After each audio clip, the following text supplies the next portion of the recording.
नमस्कार, जय हिंद। मैं प्रभारी निरीक्षक कोतवाली बस्ती विजय कुमार दुबे आज आप लोगों को आज दिनांक 1 जुलाई 2024 से पूरे भारतवर्ष में लागू तीनों नए कानूनों के विशेषताओं, उपयोगिता आदि के बारे में संक्षेप में अपने ज्ञान के अनुसार कुछ बातें बताऊंगा। जैसा कि आप जान रहे हैं कि आज से भारत में 3 नए कानून लागू हो गए हैं। पहला है भारतीय न्याय संहिता।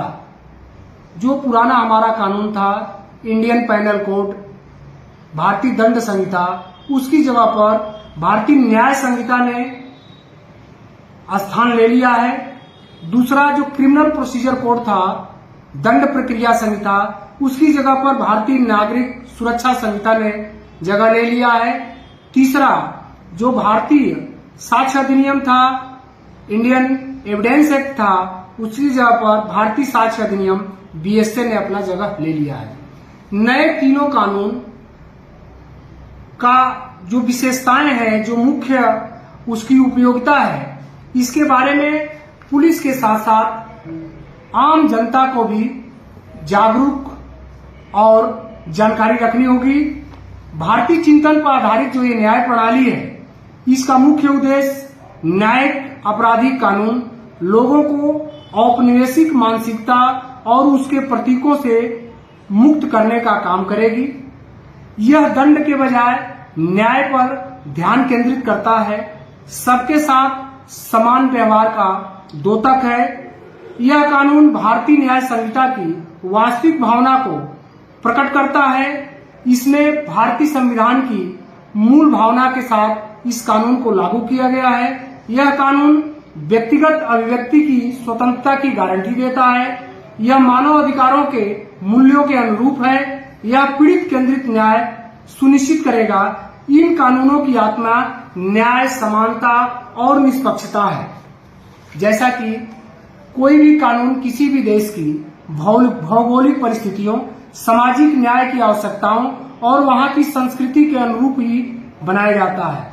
भारत में भी भारत की भौगोलिक परिस्थितियां, सामाजिक न्याय की आवश्यकता और भारत की संस्कृति के अनुरूप ये तीनों कानून आज 1 जुलाई 2024 से पूरे भारतवर्ष में लागू हो गए हैं।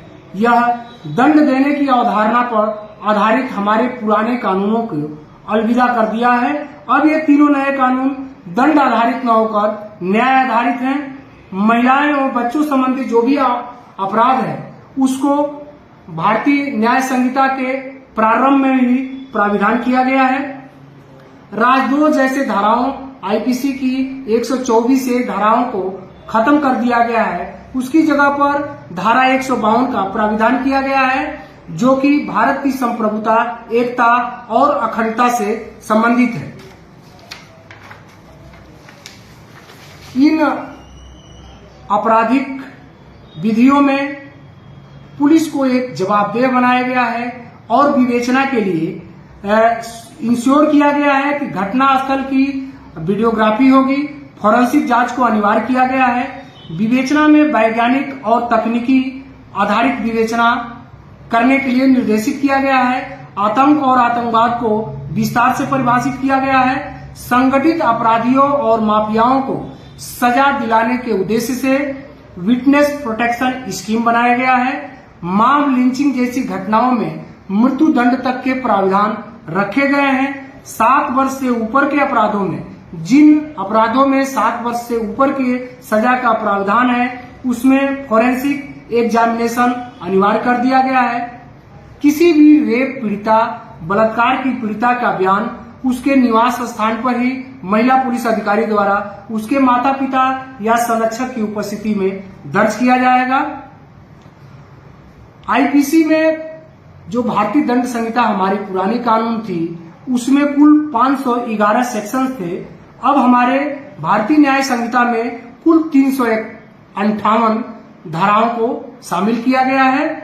और जो हमारा पुराना क्रिमिनल प्रोसीजर कोड था, दंड प्रक्रिया संहिता था, उसमें कुल 484 धाराएं थी, जबकि इस नए कानून में कुछ धाराओं को बढ़ाकर 531 धाराएं की गई हैं। उसी तरह से भारतीय साक्ष्य अधिनियम जो इंडियन एविडेंस एक्ट था पुराने वाले कानून में, जिसमें कुल 167 धाराएं थी, नए भारतीय साक्ष्य अधिनियम में 3 धाराओं को ऐड करके 170 धाराओं का समावेश किया गया है। नए कानून की कुछ विशेषताएं, जैसा कि आप बार बार टीवी चैनलों पर भी देख रहे हैं, समाचार पत्रों में भी देख रहे हैं कि यह नया कानून शुद्ध रूप से भारतीय चिंतन पर आधारित न्याय प्रणाली व्यवस्था पर लागू हुआ है।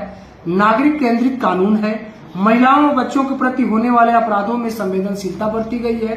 न्याय प्रणाली में प्रौद्योगिकी टेक्नोलॉजी का समावेश किया गया है। पीड़ित केंद्रित दृष्टिकोण रखा गया है। अपराध एवं दंड को पुनर्परिभाषित किया गया है। समय पर और शीघ्र न्याय की व्यवस्था की गई है।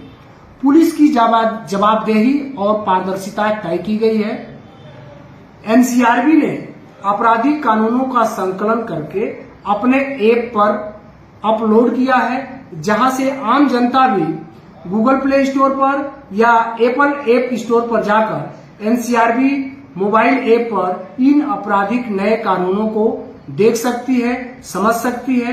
कुछ मोटे मोटे धाराएं जो आम जनता में भी लोगों को जानकारी थी, उन कुछ धाराओं को मैं बताना चाहूंगा। जैसे पुराने कानून में हत्या की जो धारा 302 थी, नए कानून में उसको 103 में समाहित किया गया है।